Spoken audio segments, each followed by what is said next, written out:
there if we need something to throw into the mix.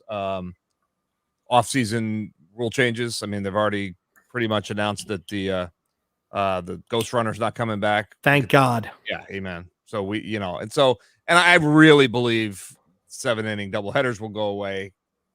At least I think they will. Maybe I'm wrong, but anyway. And then the DH, obviously, that's the collective bargaining agreement. We can get into all of that stuff if you want. Maybe towards the tail end of the first segment, we'll squeeze that stuff in. Your lead, but it's just another thing that we could talk about if need. Sounds like a plan. Sam, we got some people coming in the room, or should I just wait about another minute or two and then we'll dive in? Wait like 2 minutes. Because we've got Cardinals Dodgers tonight, and I want to watch it. That's right. My dark horse looked pretty good last night, Murph. They did. I had the Yankees in that one. I didn't, I don't bet baseball, but if I did, I would have put money down on the Yanks. I thought for sure they'd win that game. What a huge disappointment in Garrett Cole. Oh man. Yeah, he came up pretty small. I mean, the Phillies are paying a third of that contract to Zach Wheeler. Yeah. I know, and the Yankees got to play one more game, Yep. So, perspective, right? It's all about perspective sometimes. That's there's some truth to that. That'll probably go down as Matt Klentak's best move. Yeah.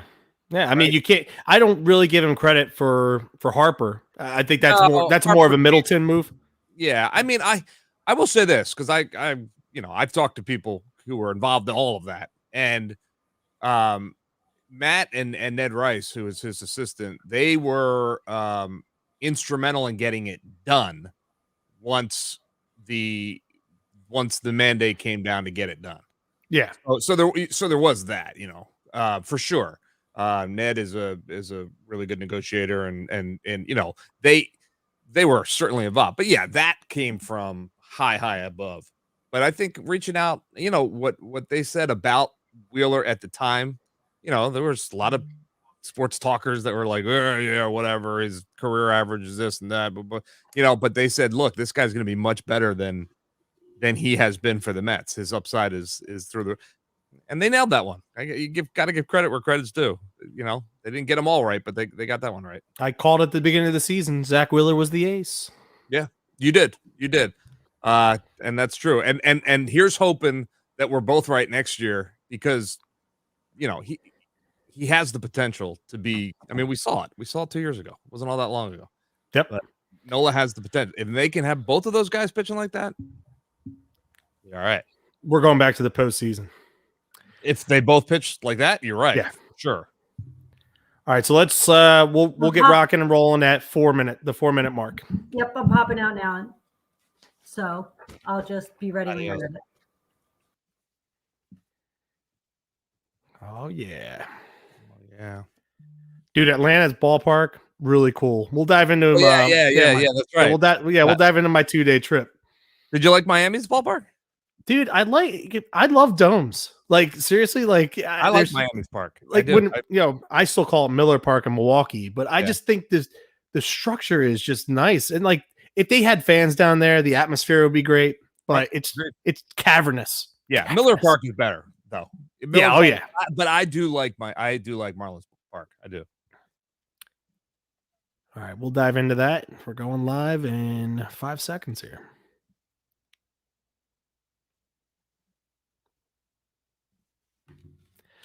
Good evening, Philadelphia, and welcome to Bud Light Baseball Brunch / Happy Hour, powered by Green Legion Radio, here on 102.5 Fox Sports The Gambler in Philadelphia, 104.1 in the Trenton area, and WDAS AM around the rest of the Delaware Valley. Or, as I've been saying all season long, download that iHeartRadio app, and you can listen to us anywhere crystal clear worldwide.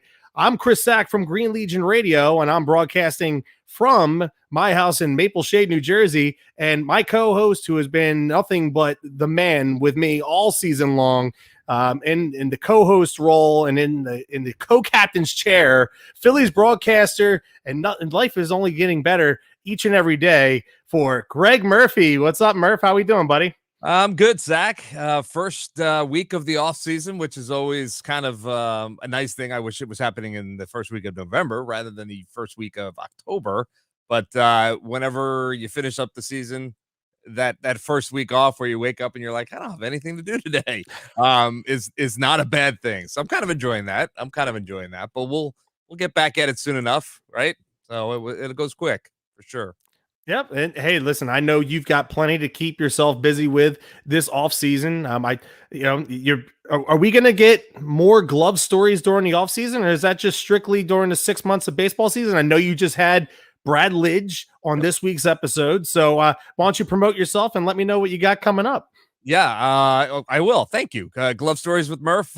So we did finish up the regular season, closed it out with the closer. We thought that was perfect since he was perfect. In 2008, we closed the season with Brad Lidge. He was fantastic. I think that's getting posted tomorrow, so it'll be up for subscribers tomorrow. But we are doing a couple specials throughout the course of the off season. We'll do a hot stove special at some point. But up next, we're really cool. The Dalton Foundation, the Darren Dalton Foundation, which brings out so many of his former teammates, is having a weekend event next weekend. It starts Sunday night and Monday. Sunday night, celebrity bartending at Live Casino and everything going on there. So all the guys will be back. And then Monday, we're all playing in a celebrity golf tournament and fans and it's a big day, I believe, at Huntington Valley Country Club. And we are going to do a special edition of Glove Stories with Murph, and we are going to have just different players coming in and telling stories about Dutch. And we're going to put that together into an hour special. So all of these guys that knew and loved Dutch coming in and telling stories. I really think that's going to be a lot of fun. So we'll promote that via Twitter once it hits. But some fun stuff over the offseason. Not every week, but we'll have a couple. Is that this upcoming Sunday night at Philly Live Casino? It is this upcoming. What is it? This Sunday? Yes, it is. It is this Sunday, and then this Monday is the golf tournament, October 11th. Right. I know Pat, who's watching right now, my buddy Pat. I know he was looking to go to that, and maybe we still will. If you're going to be there, I will be there on Sunday night along with the podcast crew, and then again Monday. So yeah, come on, say hi. All right, sounds great. We could have a beer. We haven't been able to really do that this whole season, so maybe we could do that on Sunday night. I'm bartending for a part of the night, so I will serve you the beer, and then I will come around and sit down next to you and drink the beer with you. How's that? Sounds like a plan. Pat, looks like we might have something to do on Sunday night, and hopefully the rest of you listening will want to come out and hang out with us as well. But we'll save that for another time towards the end of the show. Right now, this first segment is brought to you by our friends at MCS Residential and MCS Custom Cabinetry. For all your residential contracting needs, this is who you want to talk to. Everything from additions, renovations, kitchens, baths, closet organization, cabinetry, vanities, basements, everything you need. Mention the Green Legion and get 10% off of your order, regardless of how much. Reach out to them at www.mcsinc-pa.com or call them at 484-202-3656. That is mcsinc-pa.com or call them at 484-202-3656. I saw Greg Meisinger, the president and owner of MCS Construction. I saw him during our pregame show this past Sunday before the Chiefs game. And he said, hey, in a couple weeks, they're going to start on my house. So I'm going to get the work done over the wintertime. And hey, Murph, come next March when we're back on the air here on 102.5 Fox Sports Gambler, and I'm doing that live read, I'm going to tell you just how great of a job they did the work at my house. And I'm looking forward to sharing that experience with everyone. And then he might be working at my house. We'll see. I don't know. I got some stuff that needs to get done too. So, well, here we are. We're recording on Wednesday night. Everybody knows for the last month, ever since football season started, we've been recording on Wednesday nights. And being that it is Wednesday, October 6th, it is the day of one of the great moments and games in Phillies history. Roy Halladay's postseason no-hitter, October 6th, 2010. What a fantastic experience, a wonderful evening at the ballpark. Something that, it's funny because you hear so many people talk about how they were there that night, and I feel like more than 44,000 people have told me they were there. I'm sure that you've heard that more than your fair share as well. Well, here, I'll tell you this, Zach. I was not there, but I remember exactly where I was. I was covering the team at the time, but for whatever reason, I was not there that night. I was coaching my son in a Little League game, and the game started, I guess, around like 5. Our game started, and we started at 5 too. 5:07 first pitch. So that makes sense. So I was coaching third base, and I remember getting a text message saying Halladay is perfect through 6.5 or 7 or something. And our game was finishing up. And I said to my son, who was, 12 at the time, I said, hey, we're not going home. We are going right to this restaurant right here. And we're going to sit down and we're watching the rest of the Phillies game because something special's happening. And we sat there, he and I, and watched that game in the bar and eating wings and jumping up and down, and everyone in the bar was going. So I wasn't there, but it was such a cool experience. I'll never forget it. So it was an awesome night. Yes, it was special. And also back in 1993, Kim Baptiste in Game 1 of the National League Championship Series against the Braves has an error in the ninth, almost cost him the game, and then he hits a walk-off to win the game for the Phillies, scoring John Kruk. So, on this day, October 6th, a couple really special moments in Phillies history. And listen, we don't have tickets to give away because, looking forward to next year, we have no Phillies postseason baseball, and we're looking forward to next season already. But we'll have plenty of tickets to give away next season. What I want to do tonight is I want to give back to our fans, our listeners here for Bud Light Baseball Brunch as a thank you for this season. I want to acknowledge all of those that have supported Murph and myself throughout this season. And I think the best way to do that, the most fun way to do that, is to give back to you guys as far as, hey, why don't you guys pitch in and put on our message board what was the greatest game you've ever attended? I don't care if it's baseball. I don't care if it's football, the Union, which we play here on 102.5 Fox Sports The Gambler. I don't care what it is. I want to know what the greatest game that you were personally at, not at the restaurant eating wings and jumping up and down, that you were physically there at the ballpark. I want to know for everybody. And we're going to get to those at the top of our second segment. So Murph, I know I've previously asked you this, during an Ask Murph segment, but for those new listeners since July, since the last time we did this after the All-Star game, what was the greatest sporting event you ever attended? It's funny because I've been to a lot, and I've been so lucky in my career to cover the biggest events. I mean, I've been at the Super Bowl with the Eagles. I've been, to the World Series with the Phillies, but as a fan, I answered this question before on the show. As a fan, where I just went and I was with my dad and I was with my brother-in-law. We were in Dublin, Ireland to watch Notre Dame take on Navy, which was just an incredibly cool experience the whole week. We were golfing, playing in Ireland, and then went to the game. And I actually was able to get us down on the field with some sideline passes. So my dad, who is a big Notre Dame guy, and my brother-in-law were got a chance to be on the field, which is, something I'm lucky enough to do a lot, but they never got to experience before. So that was just a really cool moment for me. Great game. And I grew up a Notre Dame fan because I'm a Murphy and that's what you do. Me too. But now my son is at Navy. So if that were switched now, I'd be rooting for Navy, not Notre Dame at that point. But so that's the best one as a fan. But I will tell you this, one of the cool events that I've been to when I was a much younger guy, I was in LA the night that Tyrone Lue and Allen Iverson made history.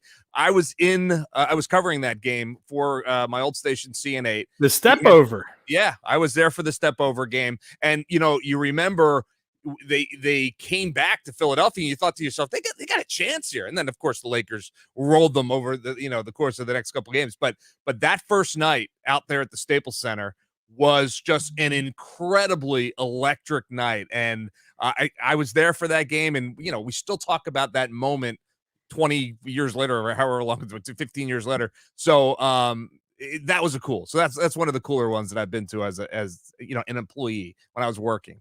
The only game that the Lakers lost that whole postseason. The exactly only one. Right.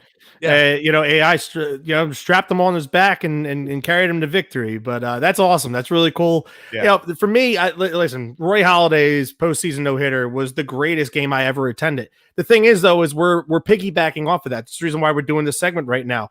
So for me, it's kind of like a coin toss between two others. So I'll go hockey with one and I'll go baseball with the other. Cole Hamels no-hitter at Wrigley Field in his last start as a Philly was the most unexpected thing ever. It was like the Cubs were really good that year. The Phillies were really bad that year. We knew Cole Hamels was going to be traded. So a lot of context. We didn't know if he was going to even start going into that weekend because he might have been traded or they might have pulled him from the starting rotation and not started him because in fear of injury. And here he is throwing a no-hitter against Jake Arrieta, who's on the other mound, who's going to wind up winning the Cy Young that year.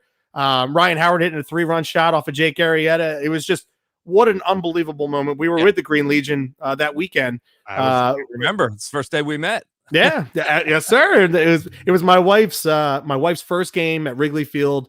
So that was a special time and special moment. And then hockey, listen, there's nothing better than playoff hockey. Period. And the story doesn't even matter. That when that place is rocking, it's nuts. Yeah. Claude Giroux scoring the overtime winner against the Chicago Blackhawks in Game 3, the Stanley Cup Finals back in 2010. Well, I swear that place was going to blow up. Like the roof was going to blow off the building. Like I remember Patrick Kane scoring to make it 3-2, and there's like 10 or 11 minutes left in the game, and I'm sitting there going, the Flyers are down 1, and I'm like, man, I just spent $375 on this ticket, and I'm going to waste my money. And then 20 seconds later, Billy Lino scores to tie the game, and I'm like, all right, yeah, money well spent, money well worth it. And then you get in overtime, you're like, you got to win this game. Yeah. But it was awesome, man. It was so much fun. What a blast. Sam, you want to chime in real quick, and then we're going to talk a little bit about Phillies baseball this offseason. I mean, obviously, I'm going to say an Eagles game, but shocker. Fun. February 6th, 2005, actually. I know they didn't win, but I was there with my dad and my brother, and Paul McCartney did the halftime show. That was I was there. Greatest sporting event I've ever been to. The Paul McCartney halftime show was epic. It really was. That, you know what, that place, you know, the Eagle fans took over Jacksonville that week. That was, you know, we were doing live shows from right outside the stadium all week long from down there, and every single night we had, you know, hundreds and hundreds of Eagles fans that would just come to the set and watch the show, and then, you know, melt into the town, and we would melt into the town with them, and it was a celebration of Eagles football for a week. That was a lot of fun, and it was. They didn't win, but there was a moment there early on where you thought they were going to run away. I don't want to talk about it. Yeah, I know. Yeah. They won one sin. It's okay. Let's not do it. But hey, let's go ahead. Let's dive into it, Murph. Thanks, Sam. We'll see you at the top of the second segment. Let's dive into it, Murph. Obviously, the season didn't end the way that we wanted it to end. Unfortunately, I was in Atlanta when the Braves clinched the division on Thursday. I set that trip up for Atlanta and Miami, hoping for good things about a month prior. And you know, listen, being a sports fan, not everything goes your way all the time. You know, you can spend buco bucks, and I just said it, $375 on my Stanley Cup Final ticket, and you're sitting there, oh man, they're going to lose. Well, listen, you don't ever want to see them lose. It's just nothing's a guarantee. That's part of being a sports fan. You could see Roy Halladay throw the second no-hitter in postseason history, or you can go and you can see your team get smoked. And that's just how life is, and you have to deal with it. Unfortunately for the Phillies, the season came to end on Thursday night. Dave Dombrowski sat down with the Phillies media on Wednesday afternoon, and he went over some details here, Murph. And I know you got to listen to it. I'm only picking up like tidbits, since I was at work. But he stated that he's looking for a big bat in the middle of the order. Those don't come cheap. He's looking for a leadoff man, a shortstop, which that shortstop could be that big bat in the middle of the lineup, and a closer. But for me, saying that you're looking for a shortstop, that leads me to believe that Didi Gregorius might either be traded or there might be another move on the mend here as far as Didi's concerned. Well, here's what he said. He said they had a conversation with Didi after the season, and they told him, look, you need to win that position next year. It's not a guarantee you're our starting shortstop going into next season. Obviously he had a down year, and everybody saw that. Dombrowski left the door open saying, you know, if Didi can bounce back and be the player that he was 2 years ago, 3 years ago, 5 years ago, then he's the starting shortstop. However, they realize they can't go into the season with a shortstop that played defense the way Didi did this year and, you know, was an offensive liability, which he was. So I think it was really refreshing, for him to admit already 2 games, 2 days after the season's over, to already admit that they have thought about and talked to the player that, look, this is no guarantee. Even though we're going to be paying you $15 million or whatever it is, that's not your job. And you need to show us that you're the guy for that job. And if not, we're going to go look elsewhere. And I agree with you. He He came right out of the press conference early on, first question, and he said, yeah, we need a big bat in the middle of that lineup to protect Bryce. And that's obviously, we all know that, but for him to put it out there, that when you put stuff out there like that as the president of a team or general manager of a team, it's out there, good or bad. So now people are going to put that on the wall, and a month from now, 2 months from now, 6 months from now, they're going to say, well, you said this. Did you make it happen?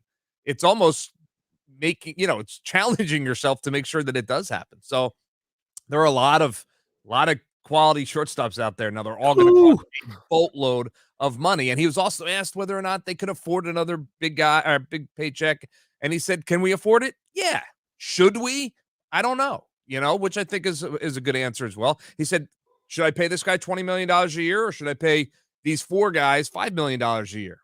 Where am I going to get the most bang for my buck? And the Phils have a lot of holes to fill. So I would not be surprised if they look to move Didi, try to move that salary, even if they have to eat a lot of it, and bring in someone to play that position and be that big bat in the middle. I mean, certainly I think it's something they're thinking about. But they do have to, they have a lot of work to do. It's not just one move. And Dombrowski said that today. So they're going to have to be creative. They're going to have to spend wisely. They're going to have to look for diamonds in the rough to fill some of those spots. And I should mention also that Bryson Stott's name came up several times today in the press conference. I don't think that's thinking he's going to be ready on April 1, but I do think that they believe he's going to be ready soon enough. So that might be the answer at shortstop or third. Perhaps he could play second. I mean, they like him as a shortstop, but whether or not he's the answer at shortstop next season, he didn't go as far to say that. So, but that was the biggest bombshell of the press conference was the Didi conversation. I thought it was the most interesting thing. Yeah, I mean, listen, with Bryson Stott, you can't go into next season banking on him being your everyday starting shortstop. If we're going to be taken seriously next season as a contender in the National League East, we just can't rely on that. No. And but it's not to say he won't be part of it going correct, forward. Correct. And I think at some point next season you're going to see him, sure. and that could be injuries, that could be inconsistency. I mean, something happens with Gene Segura, if something happens with Alec Boehm at third base, because they want him to play third base. So that's the game plan for him next season. Or listen, what are they going to do as far as first base is concerned? You can't go into next season with your corner infielders being Rhys Hoskins and Alec Boehm again. You just can't. Defensively, that would be irresponsible to do so. If the DH is in the National League next year, Rhys can fit in comfortably into that designated hitter role, and then you can try and find somebody to play the first base side of things. But man, that shortstop market, if you're looking to get a big bat in the middle of the lineup to protect Bryce Harper, and you're looking for a new shortstop, man, there's a five, bevy. Right? Isn't there five? There's Carlos Correa, there's Marcus Semien with the Blue Jays, and then Carlos Correa. I said Correa. Yeah, the Story with Colorado. I know Lindor was plucked off last year. There's another one that's out there too. There is another one that's out there. And there isn't going to be a market for 4 or 5 shortstops in the $200 to $300 million range. There's just not.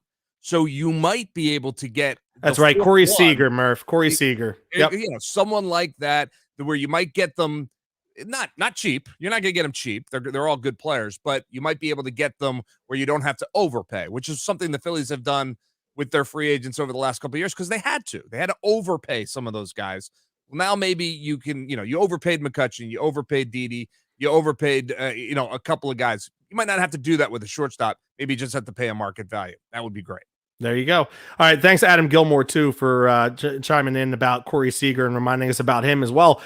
And Adam, you're like a good neighbor, and like a good neighbor, State Farm is there. That's why life is full of surprises, some good, some not so good. That's why your State Farm agent is there with good neighbor service and surprisingly great rates for everyone. Yep, that's right. At State Farm, you get great service and great rates with every policy, so you can be prepared for all life surprises. Like a good neighbor, State Farm is there. When you want the real deal, call Dave Avuso State Farm Agency, 856-740-5012. Individual premiums will vary by customer, all applicants subject to State Farm underwriting requirements. Coming up in the second segment, we're going to dive a little bit further into what the Phillies are going to do this offseason.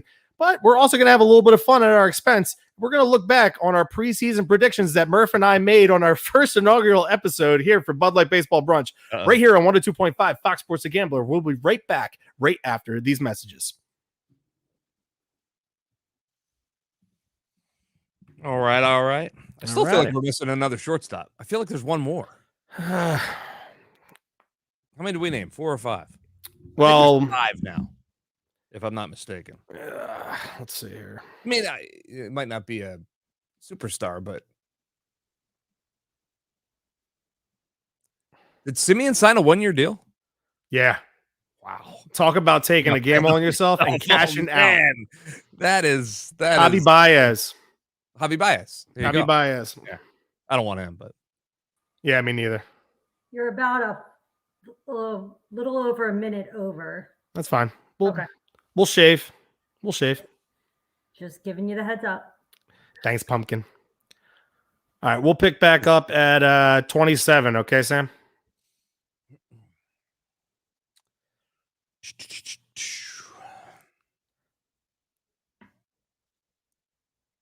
Can you hear this if I press this? Yes. Okay. What are you saving that for when we announce our picks? No, I have all these sound effects. I never use them though. I should use these. I gotta learn how to use them.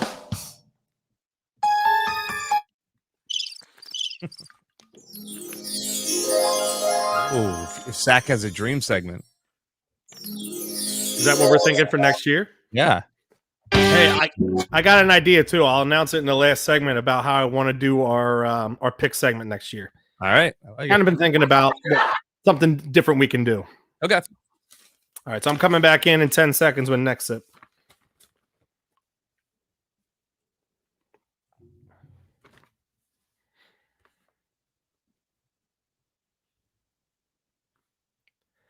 The next sip, a small plastic drink pouch that frees your hands while you keep your beverage in the ready position.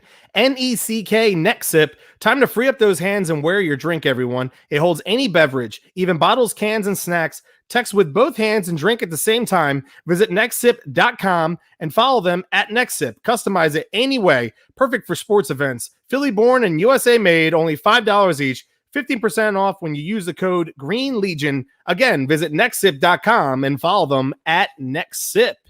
All right, Murph, here we are back. Our second to last segment here for the 2021 Major League Baseball season on 102.5 Fox Sports The Gambler with Bud Light Baseball Brunch / Happy Hour on Friday evenings from 7 to 8. What are you playing over there? And that's our theme music. I actually thought that was going to be the applause. I've got all these sound effects. I don't know how to use them all. So. Do we have a theme song now? Go back. No, we don't have a song in there. Next year. Yeah, they're applauding you, Murph. It's funny because like when we were talking about doing this show, like Quimby was like, "Oh man," he's like, you should be prepared. People are gonna want to line up and get your autograph and take pictures with you." I'm like, no one wants to take a picture with me. Like, or me. Yeah, well, no, like everybody loves Murph, and I'm not saying that they don't love me too. It's just like you post a picture on Facebook and you go, "I took a picture with Chris Sack from Green Legion Radio." Like that doesn't resonate. Like there's Murph and there's Sack. All right, Murph. So obviously we don't have tickets to give away. For this segment, we've been giving them away all season long. Yeah. So for me, I wanted to know what everybody's favorite or the greatest event that they ever attended, sporting event that they ever attended. So I have some here, and we'll go ahead. We have your friend Murph's fan club. She said she was fit. She was physically at Citizens Bank Park for Game 5 of the 2008 World Series. Mike Butts, still collecting 4XL Minute with Murph t-shirts. Yep. He said Mitch Williams striking out Bill Pacoda and the Phils win the pennant in 1993. He sat in the 600 level on right field at the Vet, screaming his head off. Never heard it that loud, like it was all game long. Got some cool ones here on the board. My buddy Pat House, good friend of mine, brother of mine, friend of the program. He said, "No brainer, my friend, standing behind section 135 with you and the crew 11 years ago tonight. The CC game comes in second, which is Shane Victorino's grand slam off CC Sabathia. And then Adam Gilmore was at Derek Jeter's final home game. Said it was absolutely incredible. He homered right in that game, didn't he? He had the walk-off. He had the walk-off, right? He had the walk-off hit at the end. On my Facebook, Phil Battistelli, 2008 Phillies World Series. He screamed, he cried. It was a dream come true. Rich Baker, seeing Sandy Koufax pitch a no-hitter against the Phillies, 1964 at Connie Mack Stadium. Very cool. Said that Koufax faced the minimum number of batters. Keenan Harmon, not exactly a sporting event, but for me, it has to be the Eagles Super Bowl parade. Okay. Michael Shut Up Diaz, Victorino's Grand Slam. All right. Yep. Jeff Pearlman was at both Halliday's no-hitter and the Victorino Grand Slam, so he pulled double duty like I did. Charlie Henderson, Sean Henderson's father, given birth to the spawn of Satan. No, I'm kidding. Love you, Sean. 1998 Super Bowl. Elway won his first, beating Favre. That's pretty cool. I remember that. Yep. Jerry Yashinsky, he said he didn't attend it, but the Braves finally won the World Series championship in 1995 with one of the greatest pitching rotations ever. Boo. And Captain Will Demps. I had a boo button.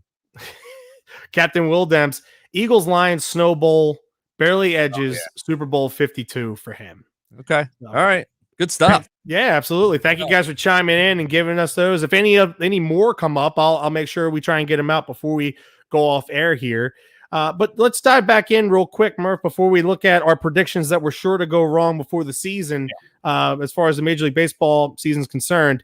Let's talk a little bit more about what Dave Dombrowski said that this team needs. Now, from what I'm reading into, also, I think we also see that it's the end of an era as far as the Odubel Herrera experiment is concerned. If we're saying that we need a center fielder and we need a leadoff hitter, like I said, with the middle of the order and the shortstop, with how many shortstops are out there right now that could fill that middle of the bat order behind Bryce Harper. I mean, you want to go 2 for 1 and you want to kill 2 birds with one stone. I think having a competent center fielder that can lead off for you, I mean, that right there is something that Dave Dombrowski is sure to be shopping for. Yeah, so I don't remember him saying center field was a position of need. He may have said that. It was a long press conference. I don't remember him saying that. He absolutely said they needed someone to fill that leadoff spot. And he went on to say that Odubel's not a leadoff hitter, and he shouldn't be up at the top of an order. So read into that as you will. I think probably Odubel's time in a Phillies uniform is done, but I don't necessarily think it's a foregone conclusion because they do have a lot of, I mean, if you just look at Odubel's production, it was pretty good. I mean, if you're going to list the, top 10 guys on the team, he'd be in the top 10. And fourth outfielder though, at this point in his career, fourth outfielder. If he comes back, he's got to be fourth. Okay. He won't come back as a fourth outfielder because at that point, I think he'd be too expensive. So maybe he's a guy that they can move because he showed he could play in this league. I mean, he's always going to make the boneheaded mistakes, but I think, we could say that about a lot of guys, quite honestly.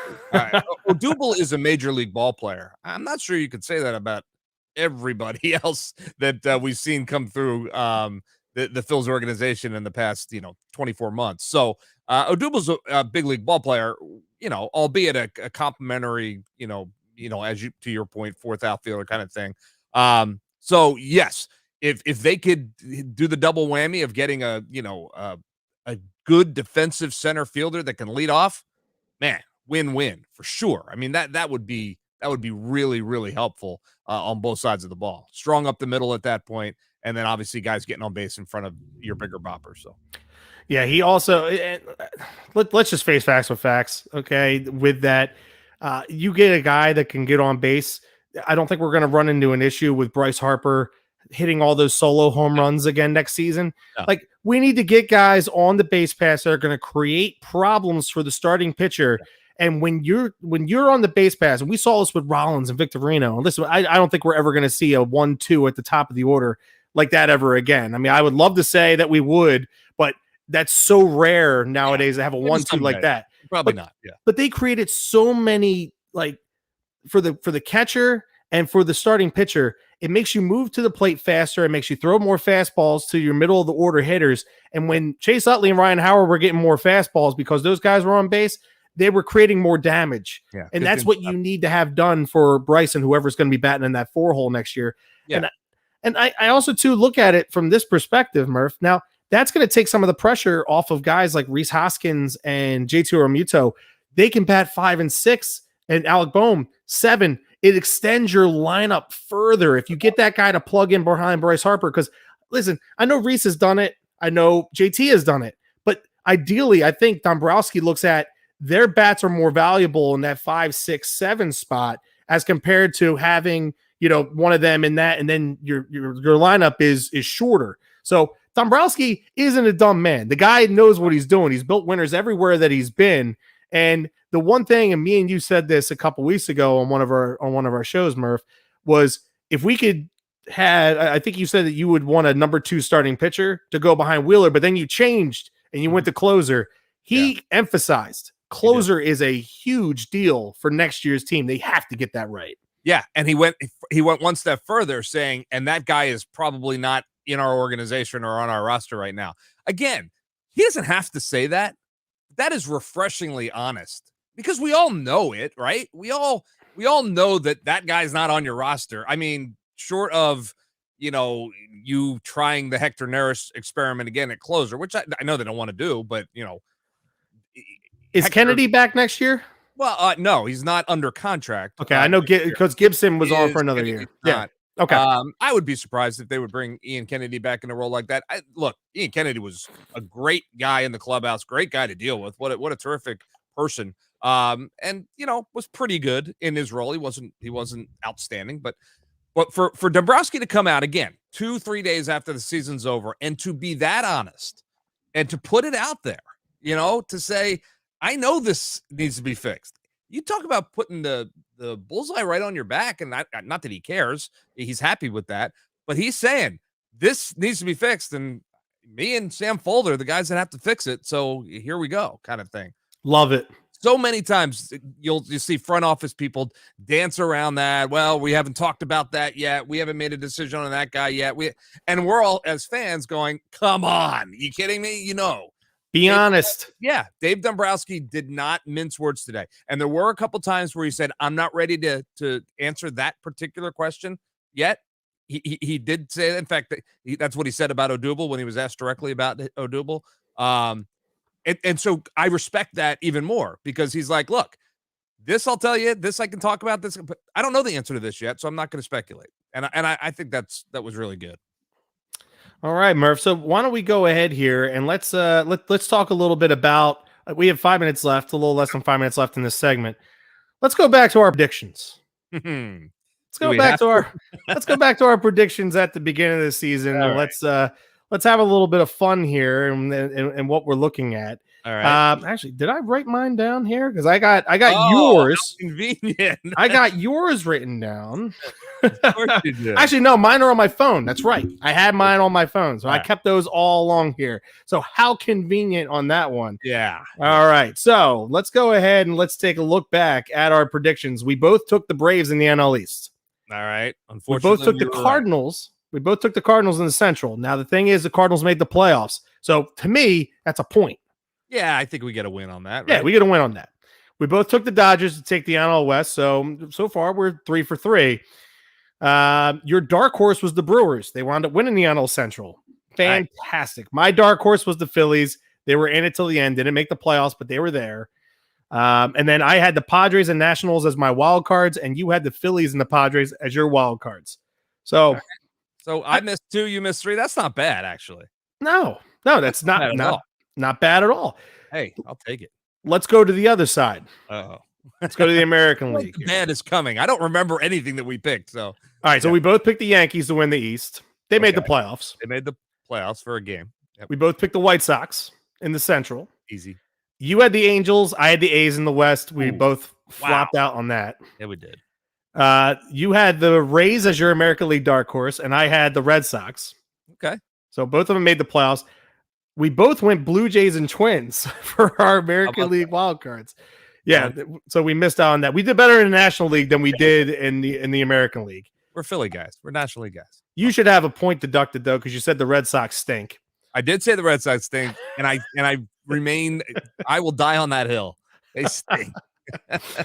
For the World Series, I had the Dodgers over the Yankees. You had the Yankees over the Padres. You're completely done. You have nothing. Wow. Left. So wait, I'm sorry. You had the Dodgers over. I had the Dodgers over the Yankees. We both had the Yankees in the World Series, and the Red Sox. You got a shot still. You got the, you went chalk, but you got a shot. The National League MVP, you took Betts. He struggled with injuries this year. I took Juan Soto. Juan Soto is going to wind up probably finishing second. Second or third for sure. Yep. Yeah, and then I had Arenado, Betts, and Harper as like my other one. So I might, in there, I two of the top three for sure.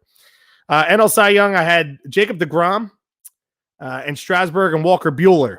The thing is deGrom was the de facto. Then he got hurt. Strasburg never got up and running, but Buehler's probably going to be top 5. Yeah, he'll be in top voting. 5. Yep. You had Yu Darvish. That's a flop and a half. Yep. AL MVP, Anthony Rendon for you.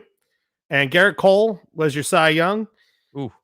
Yeah, not good. I mean, Cole will be a top 5. Yeah, he'll be a top 5 finisher, but all you had to do was watch the first playoff game.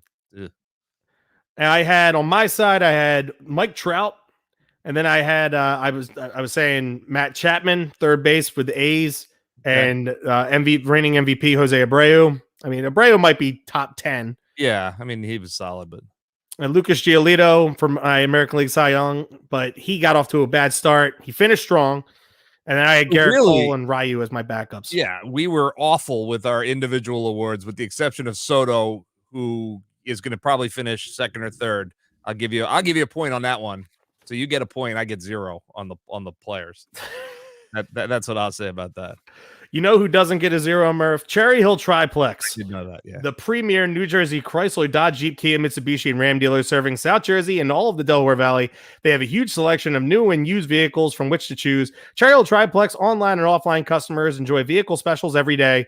We offer Chrysler, Dodge, Jeep, Kia, Mitsubishi, and Ram service and parts, and online inventory and outstanding financing options, making Cherry Hill Triplex the preferred dealer serving the entire Delaware Valley. Chrysler, Dodge, Jeep, Kia, Mitsubishi, and Ram buyers, get ready and set up a test drive. Visit us in Cherry Hill, New Jersey today. Coming up on our last segment here, the 2021 Major League Baseball season. Not only am I getting sound bites right now from Murph. Going nuts for you, Zach.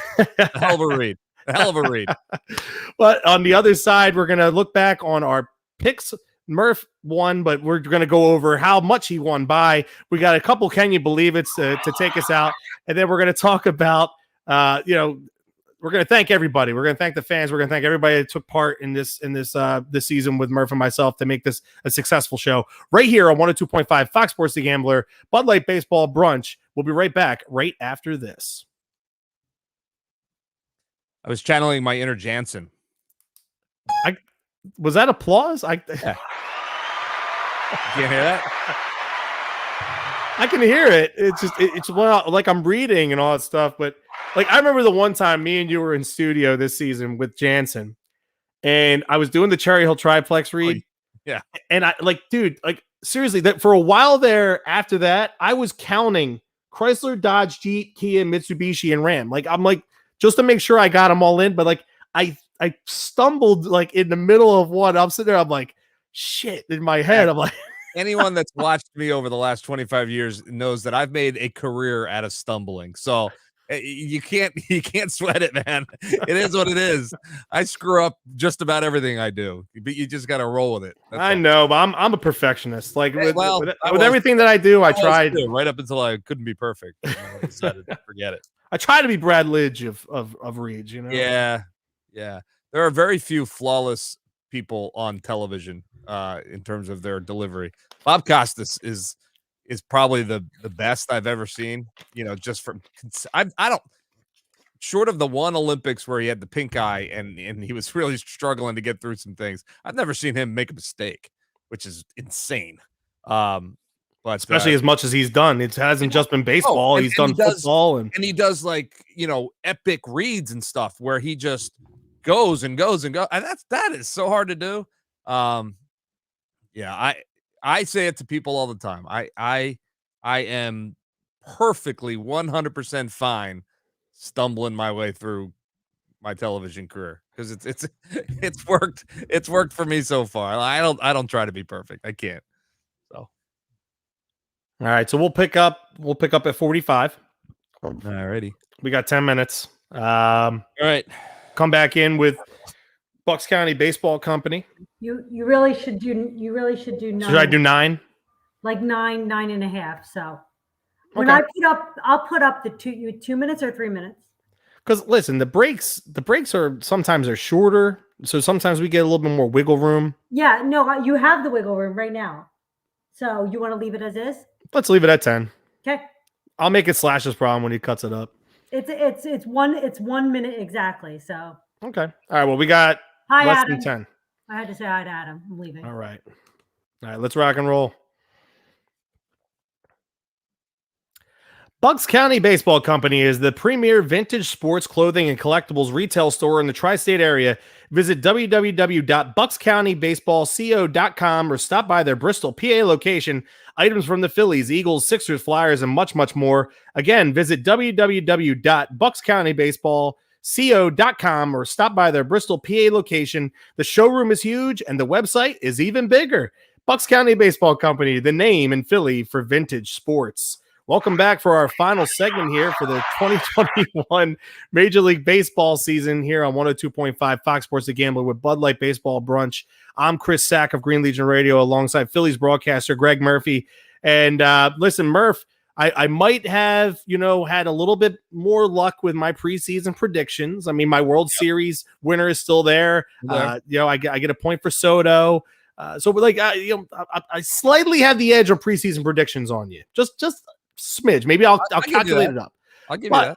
But you did take me to task this year in our weekly pick segment.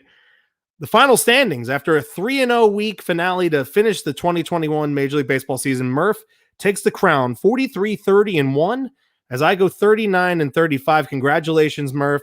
Well deserved. The crowd just loves it. Talk about a mid-season turnaround. Yeah. Fantastic job by you. You're wearing the crown right now. Please speak to the people. So here's what happened. Midway through the season, I was like, why am I trying to pick these games that might be close? I just started going for lopsided contests, and more often than not, we weren't picking against any kind of run spread. We weren't picking against any kind of number. So all we were doing is picking winners. So I got wise, and I just kind of said, all right, low-hanging fruit. Pick against the Rangers. Right. It became my mantra, and I stormed back. So, I'm not exactly proud of of the way I went about it, but I'll take it. I'll take a win when I can get it.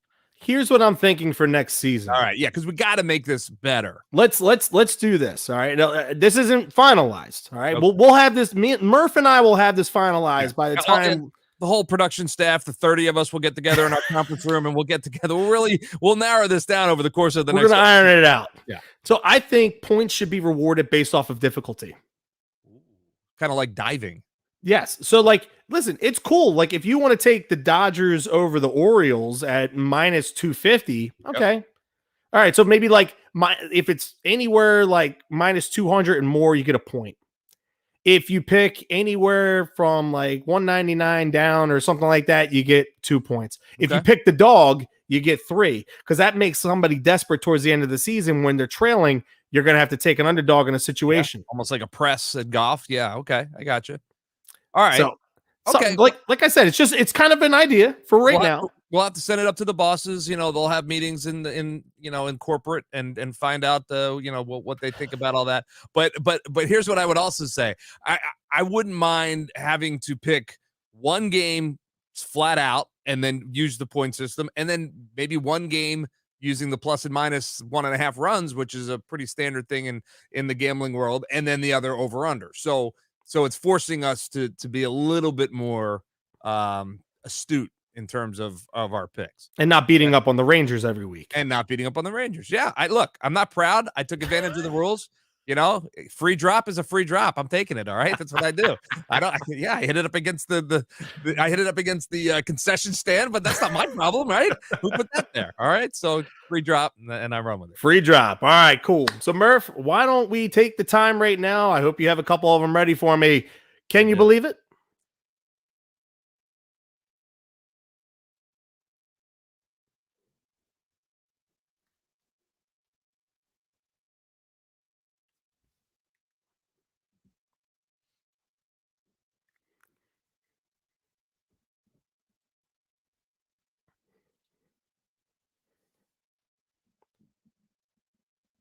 You know what? I can't wait to be back next season so we can actually listen to that song again, because there's nothing like Major League Baseball on Fox theme song. It gets the blood pumping. Is the game on Fox tonight? It is on Fox tonight. Thank God. No, it's not. No, it's not. It's on TNT tonight. Son of a biscuit. Okay. All right. So, Murph, without further ado, our last two, can you believe it's for the 2021 Major League Baseball season? Two things that we found interesting from this past week in Major League Baseball. What do you got for me? All right. I don't know if I find this interesting. In fact, I find it revolting, but nonetheless, it's something we should talk about. And you know what? I couldn't help but think of this guy when Dave Dombrowski was talking today. How about this? Adam Duvall is the first National League player to play for multiple teams in a season and have the most RBIs in the league since Heine Zimmerman back in 1916, and I get to say Heine. So that's always funny. But 1916 was the last time that a guy led the league in RBIs and played for two teams in the same season. Wow! And we know what he did for the Atlanta Braves. He was a huge part of getting them in the postseason. No doubt about it. Okay, my first one. Trey Turner is the first National League player to lead the league in hits in back-to-back seasons since Terry Pendleton in 1991 and 1992. Anytime you can pull out Terry Pendleton is a good day. Absolutely. Couldn't agree with you more on that one. That's an interesting stat. I thought you were going to go with my second one because it also involves Trey Turner, who very well might be the runner-up in the MVP. And you know what? He might get votes. Oh, he's going to get votes. He's top five. No, he might get first place votes. I think he's going to give Bryce a run for his money, honestly. But I do think I thought Soto would, but I think Soto, Turner, Harper. This is a closely Austin Riley. Tatis is going to get some too. Like this top five is going to be very close. Yeah, I think Tatis will probably finish fifth or fourth or fifth. But anyway, okay, I agree. So Trey Turner is the first player to win a National League batting title while playing for two teams in a season. First guy to do it since Willie McGee back in 1990. That's right. Yeah, that's right. Yeah. Okay. Cardinals and was he with the Reds? Was it the Reds? Yeah, I meant to look that up and I forgot. Okay. But yeah. So anyway, Willie McGee, last guy to do it. Trey Turner did this year. That's a great name. Jason Stark tweeted this one out in regards to the season that Ranger Suarez had. 1.36 ERA, 106 innings pitched, 12 starts, 27 relief appearances. Pitchers in the live ball era with 100-plus innings pitched, 12-plus starts, and that low of an ERA. Bob Gibson, 1968, with a 1.12. Red Munger, 1944, 1.34. And Ranger Suarez in 2021, 1.36. Wow. I think he earned himself a spot in our rotation for next season. I think he earned a spot as he was talked about as a star player in the league by his the president of baseball operations today, Dave Dombrowski. What a year it was for Ranger Suarez. Finished the season with 15 1/3 scoreless innings out of the bullpen, longest streak for a Phillies pitcher this year, and 20 1/3 innings as a starter, longest streak for a Phillies starter this year. So he led in the bullpen and he led as a starter. He also had, a handful of saves. Outstanding season by Ranger Suarez. Exciting, and Bryce Harper said it. Maybe he's the comeback player of the year.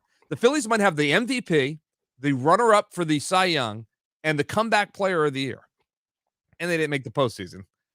But still, it's something to build on anyway. Absolutely. And that's pretty darn good. So, he missed all last season for COVID. Bryce Harper out there campaigning for him. And can't think of anybody that would be a better person in the National League for comeback player of the year. So maybe he does. Maybe he wins it. Well, Murph, closing thoughts here on the 2021 season and our show. First and foremost, a lot of people ask me, what's it like to work with Murph? And I tell them all the time that at the beginning of the season, how nitpicky I was about how ins and outs and ebbs and flows of the show. I was like, there were so many times that Murph could have turned to me and said, shut the bleep up, because you've been in the business for 25 years and you have been nothing but fantastic with me this whole entire season. And I really appreciate your professionalism and everything that you've done for me as far as helping me grow in this role as being a host here on Bud Light Baseball Brunch. And call me a diva if you'd like. Thank you, Sam. But I want to take the time at the end of the show to express my gratitude for you this season. And the sky is the limit for the show. And I really look forward to next season. I hope that we can hook up during the off season and, do some more work together. It would be a lot of fun for me. Well, let me just say this quickly, Zach. We didn't really meet until right before we started this show, and I thought, chemistry is a interesting thing in our business, and to develop chemistry with someone takes a little bit of time. We had it almost right out of the gate, and I think that's so important. At least I like to think we did. No doubt. I guess No that's doubt. for the listeners to decide, but I felt it, and you did an excellent job. And what people don't know is how hard you work to make this show the way it is. You and Slash and Sam, the work that you guys do behind the scenes. I mean, honestly, I come in and I do my thing, but you guys are the backbone of making this thing work. And I couldn't be more thankful to have spent the season with you guys. It was a blast, and I look forward to it again next year as well. Sounds great. And hey, listen, thanks to Sean Brace, the program director, 102.5 Fox Sports The Gambler, Quimby, for footing the bill for the show. All of our sponsors, Slash, Super Sam Brady, John Jansen, Timmy O'Keefe, that were producing our shows, Jigsaw throughout the course of the season.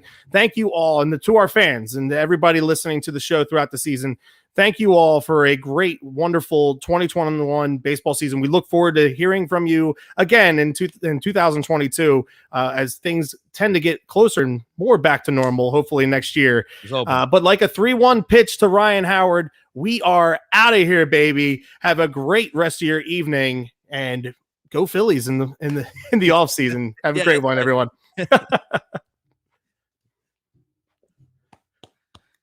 All right.